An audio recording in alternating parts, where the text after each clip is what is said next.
On Regal Reviews here, it is Sunday, so it's time for my Once Upon a Time recap. So, I have to admit, this week's episode was very confusing. This was definitely an Emma-centric episode. It showed some flashbacks to her past. She was in this diner, and this lady who was kind of confusing to me through these whole flashback scenes. She caught Emma because of her stealing back in Phoenix. I guess she's a bail bond person, and she goes. I guess she makes a deal with Emma, saying that if she'll go to Phoenix, she'll help her find information about her family.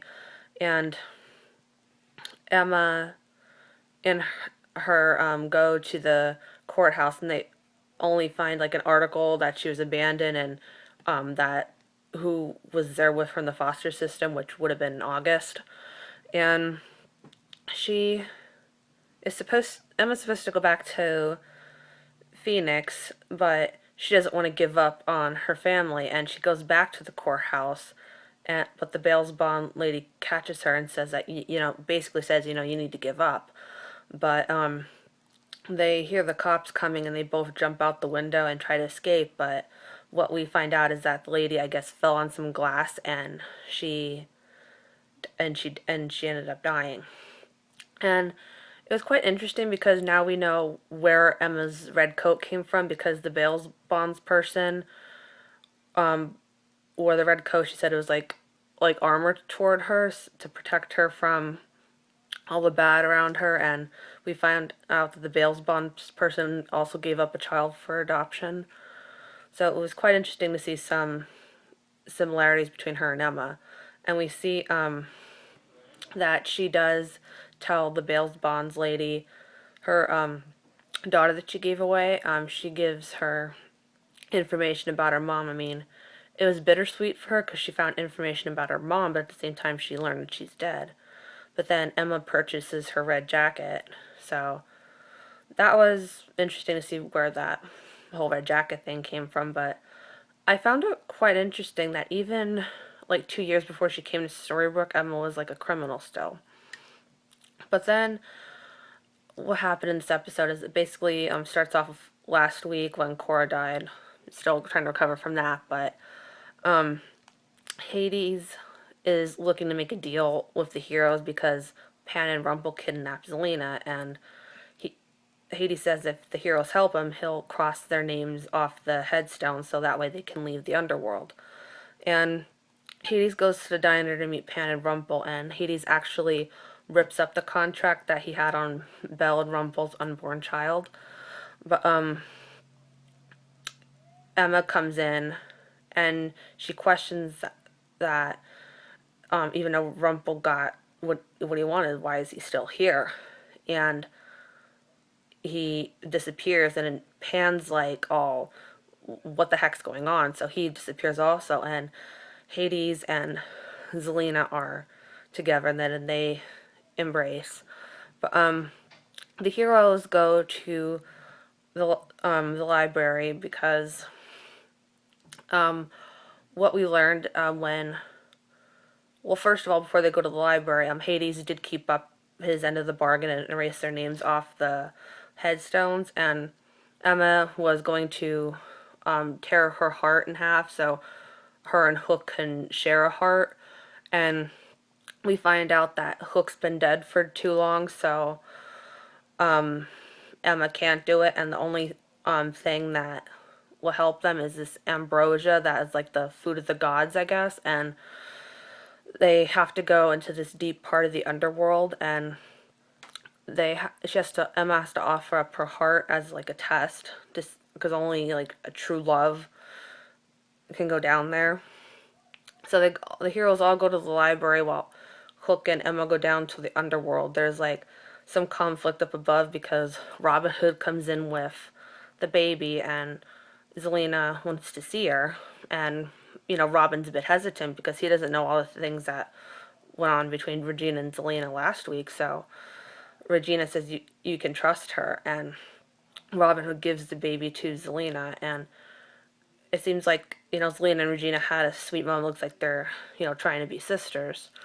But Robin Hood's a bit conflicted because he doesn't understand like what's going on, and he says he needs a minute, and all of a sudden Rumple comes behind him and rips out his heart. I'm like, oh my God, Rumple, do not do anything to Robin Hood. I mean, you're already Cora's already gone. I don't want to lose another favorite character of mine.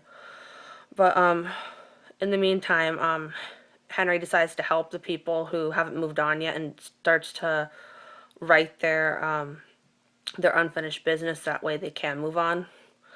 And it seems that Cruella wants to be the new ruler of the underworld, and her and the blind witch use magic to trap the heroes in the library. But meanwhile, down below, Hook and Emma offers up her heart, and it seems like nothing's working at first.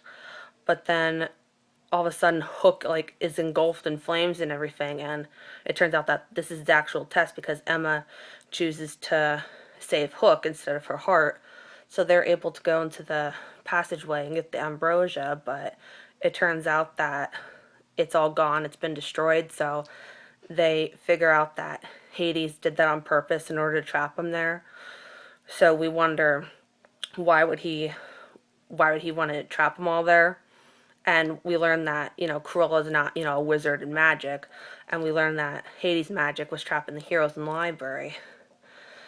So, and we see that Hades and Zelena do go through the portal. So it makes me think of what Hades' intentions were. So Hook and Emma,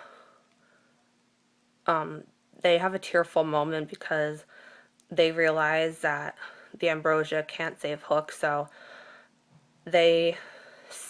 Hook said he knew that and he wanted to say his goodbyes to Emma in private. And I'm not a Captain Swan fan, but even I have to admit it was kind of tearful to watch. They basically say their goodbyes, and Emma's been through a lot. She doesn't want to lose somebody else, and they say their goodbyes, and Emma goes up, and Regina and Emma free the heroes from the library. So they, make it to the portal because the portal is only good until sundown.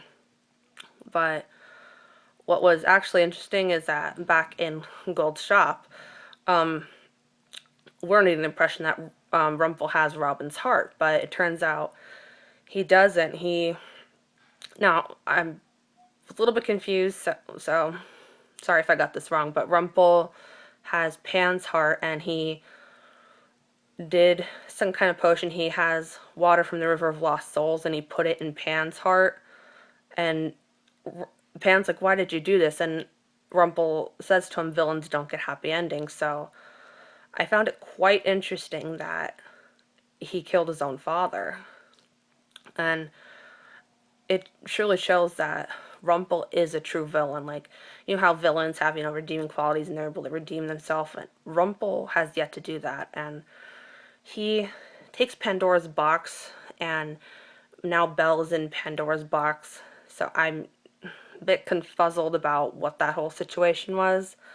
But we see Rumple is able to go through the portal with Pandora's box, and the heroes then see that the portal's about to close. So Regina, Henry, and Robin Hood all go through the portal, but Emma's hesitant to go through because she feels like she didn't do enough for Hook, that she could do more. And I thought Emma was going to stay there for Hook. I thought, this was going to be another test that what she was willing to do for Hook, but they end up going through the portal, and the clock tower it spins to 8:15 again and goes down a little bit.